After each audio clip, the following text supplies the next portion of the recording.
Bab 1103. Pergi dulu. Mileye terlihat sedikit aneh.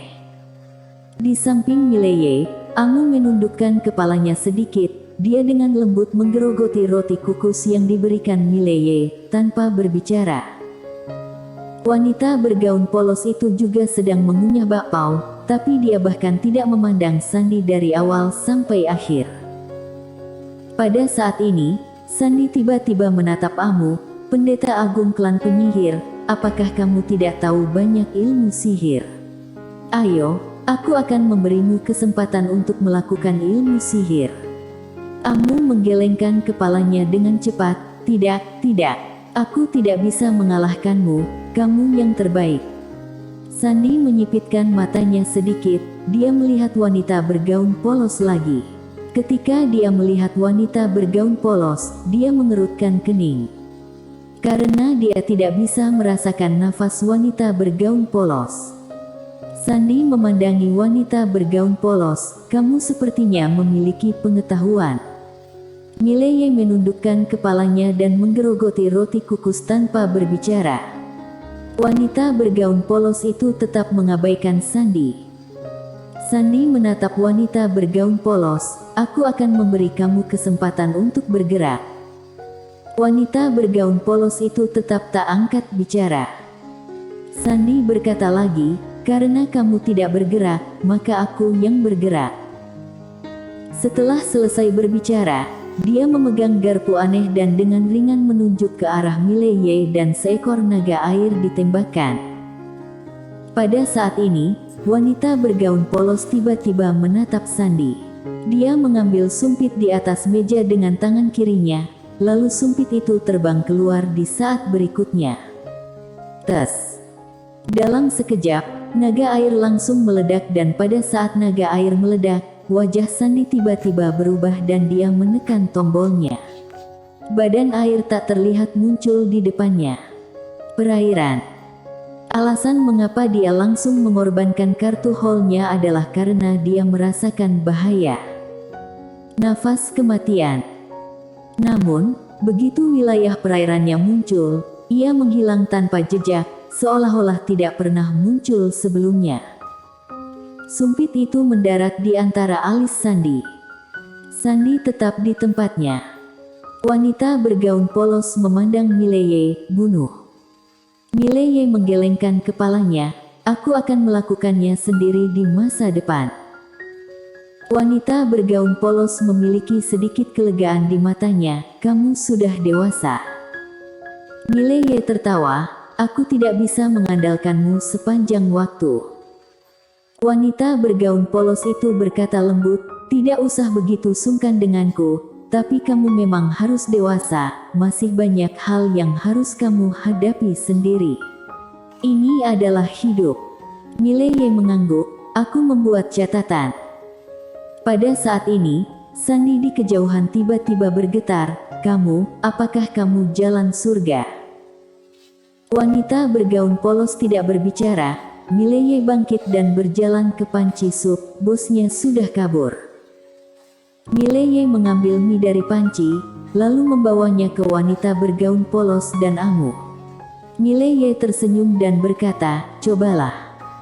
Wanita bergaun polos mengangguk, dia mengambil sumpit dan mencicipi mie. Setelah melambai, dia mengambil 2 gigitan lagi, lalu menatap Mileye, enak sekali.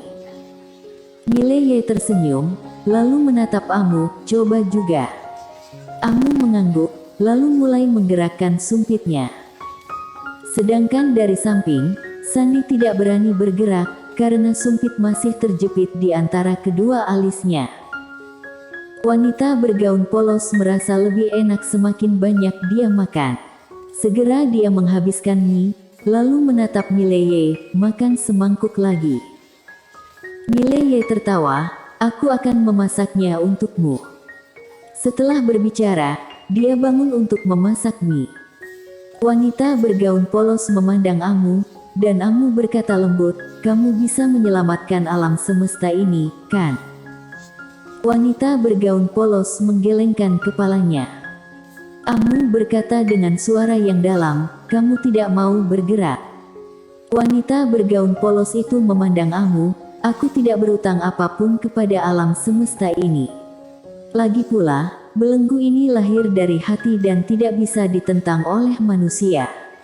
Dalam hal ini, munculnya belenggu bukanlah hal yang buruk. Amu tersenyum kecut, aku tahu, tapi banyak orang akan mati. Wanita bergaun polos mengambil bakpao dan menggigitnya, mati ya mati saja. Amu. Wanita bergaun polos melirik Mileye yang sedang membuat mie di kejauhan, dan berkata dengan lembut, yang penting dia tidak mati. Amu berkata dengan suara berat, senior, apakah benar-benar ada 6 dimensi? Wanita bergaun polos menggelengkan kepalanya, aku tidak memperhatikannya. Amu sedikit bingung, kenapa? Wanita bergaun polos mengeluarkan sumpit dan menggambar sebuah lingkaran di atas meja, tidak peduli berapa banyak dimensinya, itu ada di dalam lingkaran ini. Amu buru-buru duduk di sebelah wanita bergaun polos, dan berkata, senior, maksudmu mereka semua dalam satu alam semesta? Wanita bergaun polos itu mengangguk. Amu sedikit mengernyit, lalu kenapa ada 3 dimensi, 4 dimensi dan 5 dimensi? Wanita bergaun polos bertanya, kita semua manusia, mengapa ada pembedaan? Amu terdiam. Wanita bergaun polos dengan lembut mengetuk lingkaran dengan sumpitnya, orang-orang di atas tidak peduli dengan hidup dan mati orang di bawah, sama seperti kamu, apakah kamu peduli dengan kehidupan dan kematian makhluk hidup 4 dimensi? Amu menggelengkan kepalanya. Jangankan 4 dimensi, bahkan di 5 dimensi, dia hanya peduli dengan masa depan klan penyihir. Wanita bergaun polos memandang Amu, aku tidak ingin ikut campur dalam hidupnya, karena aku yakin dia akan baik-baik saja. Amu mengangguk, aku mengerti. Pada saat ini, Mileye meletakkan semangkuk mie di depan wanita bergaun polos dan wanita bergaun polos langsung menggerakkan sumpitnya. Kali ini dia makan dengan sangat cepat. Setelah beberapa saat, dia sudah memakannya habis. Apalagi, dia bahkan minum supnya. Wanita bergaun polos meletakkan sumpitnya, lalu menatap Mileye, aku berangkat dulu. Mileye terkejut, lalu berkata dengan lembut, maukah kamu kembali? Wanita bergaun polos menggelengkan kepalanya, aku akan menunggumu di atas sana. Mileye berpikir sejenak, lalu mengangguk, oke. Wanita bergaun polos memandang Mileye, pergilah, aku tidak bisa menjagamu lagi. Mileye tertawa, percayalah, aku akan menemukanmu hidup-hidup. Wanita bergaun polos mengangguk, dia membentangkan telapak tangannya dan sebilah pedang terbang keluar dari menara penjara alam. Wanita bergaun polos memegang pedang dan melihat ke arah langit. Saat berikutnya dia menusuk langit dengan pedang, buka. Suara itu jatuh. Duar. Langit berbintang yang jauh tiba-tiba terbelah. Mileye buru-buru berkata, bolehkah aku mengajukan pertanyaan? Wanita bergaun polos itu mengangguk. Mileye berkata dengan suara yang dalam, apakah kamu pedang fana? Wanita bergaun polos menggelengkan kepalanya, tidak. Mileye tertegun, lalu berkata, lalu kamu tingkatan alam apa? Wanita bergaun polos mencondongkan tubuh ke telinga Mileye, tidak ada tingkatan alam. Setelah berbicara, dia tiba-tiba berubah menjadi pedang Tao dan melesat ke langit. Segera, dia menghilang ke langit berbintang. Hilang. Melihat rok polos yang tersisa, Mileye sedikit terpana. Dia tahu bahwa wanita bergaun polos benar-benar ditinggalkan saat ini. Dia pergi ke 6 dimensi. Di samping Mileye, Amu berkata dengan lembut, orang-orang di atas benar-benar membuatnya kesal kali ini. Saat dia mengatakan itu, dia berhenti, kemudian berkata, tentu saja, dia harus berpikir bahwa kamu bisa menghadapi semuanya sendiri. Mileye perlahan menutup matanya. Mulai sekarang, dia benar-benar harus berjalan sendirian di masa depan. Karena polos wanita bergaun sudah habis. Saat ini, Sandi yang tidak jauh dari sana tiba-tiba bertanya, "Siapa dia?" Mileye tersenyum dan berkata, "Tebak." Sandi menatap Mileye, dia pergi. Mileye mengangguk. Sandi tiba-tiba mencibir, "Beraninya kamu menjadi begitu sombong setelah pergi." Mileye memandang Sandi, "Apakah kamu yakin aku bisa memanggilnya kembali?" Mendengar ini, wajah Sandi tiba-tiba berubah. Dia melirik Mileye, "Apakah kamu benar-benar mengira aku takut padanya? Aku hanya tidak mencoba yang terbaik sekarang, dan terkejut olehnya. Jika aku mencoba yang terbaik dan melawannya secara langsung, belum tentu siapa yang akan menang." Mileye dan Amu tercengang. Mileye menoleh untuk melihat Amu. "Siapapun yang mengatakan bahwa aku, Mileye adalah orang paling tidak tahu malu di dunia ini, aku akan membunuhnya."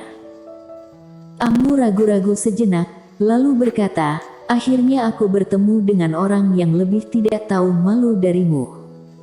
Mileye.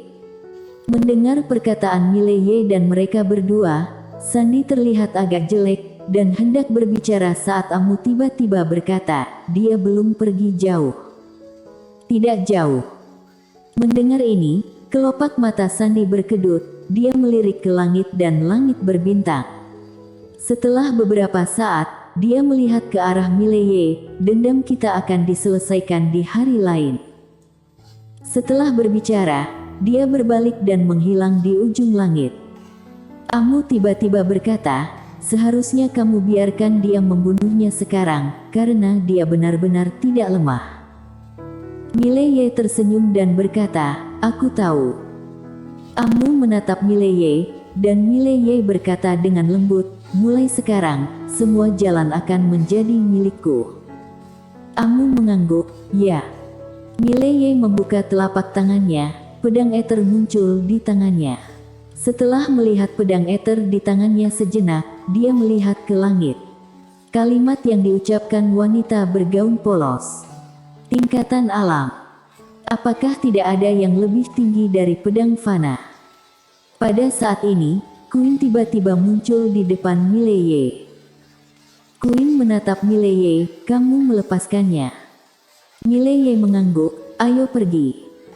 Queen menatap Mileye, "Apakah kamu tidak takut mati?" Mileye tersenyum dan berkata, "Apa?" Queen menggelengkan kepalanya, "Banyak orang tidak mengambil tindakan karena dia. Tapi begitu dia pergi, orang-orang itu tidak akan keberatan lagi." Mileye bertanya, "Siapa orang-orang yang kamu sebutkan itu?" Queen memandang Mileye, "Kamu akan menyesali keputusanmu." Mileye sedikit bingung, "Mengapa?" Queen mencibir, "Mengapa? Apakah kamu benar-benar berpikir bahwa beberapa orang menunjukkan hormat kepadamu karena dirimu sendiri? Kamu salah. Karena dia di alam semesta 4 dimensi. Begitu dia pergi, menurutmu apakah orang-orang itu akan memberimu muka?"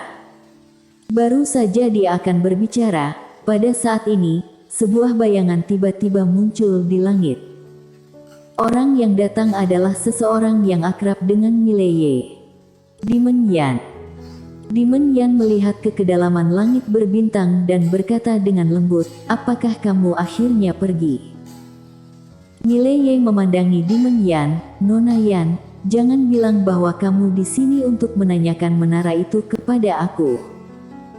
Demon Yan berkedip, "Aku tidak menginginkannya, aku datang untuk meminjamnya." "Pinjam saja padaku, kamu tidak akan terlalu pelit, kan?" Mileye berkata dengan suara yang dalam, "Kupikir kita bisa berteman." Demon Yan tersenyum dan berkata, "Secara pribadi, aku menghargaimu, tetapi aku harus memikirkan orang-orangku." Mileye tersenyum dan berkata, "Jika ruang buku benar-benar dapat menolak malapetaka 5 dimensi dan kamu mengikuti aku, bukankah itu sama?" Demon Yan memandang Mileye, "Tapi menurutku, ruang buku itu hanya bisa menjaga satu sisi aman. Selain itu, aku tidak suka meninggalkan hidup dan mati klanku di tangan orang lain, yang terbaik adalah menjaganya sendiri. Saat dia berbicara, dia mengepalkan tangan kanannya perlahan, kemudian berkata sambil tersenyum, "Kamu bisa memilih damai, karena aku juga tidak ingin ternoda oleh darah. Tapi, aku juga memberitahumu, jika kamu tidak ingin sekte abjad kuno di belakangmu terlibat, lebih baik membuat pilihan yang cerdas daripada sekolah tinggi dimensi luas." Demon Yan ingin mengatakan sesuatu yang lain, tetapi Mileye tiba-tiba berkata, "Aku memilih untuk bertarung." Demon Yan memandang Mileye, "Tanpa dia, kamu akan menyadari betapa konyolnya apa yang disebut kekakuanmu." Saat suaranya jatuh, ruang hampa di belakangnya tiba-tiba terbelah. Segera setelah itu, setan yang tak terhitung jumlahnya melayang keluar. Bersambung.